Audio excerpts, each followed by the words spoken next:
Pinalayas ka ba sa inyo? Ba't yan ka natutulog? Nagdala niyan. Pinalayas ka sa inyo? Kawawa naman tong bata na to. Diyos ko, wala yata mga magulang to. Oo, daw, oo. Pinalayas ka sa inyo? Oo. Tapos, ano kinakain mo? Ano kinakain yan, Plong?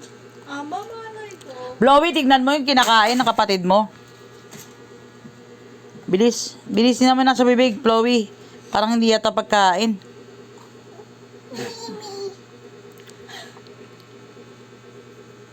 Kumuha ng ano ng kumot tsaka ng ano ng unan. Doon nahiga. Sa ano, nalagay ko sa YouTube to para paglaki mo makikita mo itsura mo. Si ate mo nga ang dami niyang YouTube, di niya tinitignan eh. Napanoorin mo naman yung mga YouTube mo, nak. Naghirapan ko pa naman videohan yun. Long tingin ka dito.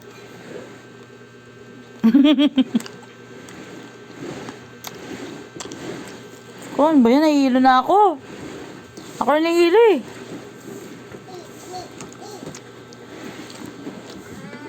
Ang ganda para nahigaan mo. Ang ganda, nakakahilo. Mahulog yung kapatid mo, Pi. Sarap magkaroon ng bebe. Bebe sister. Baka malunok niya ang kutsara na yan, Bi.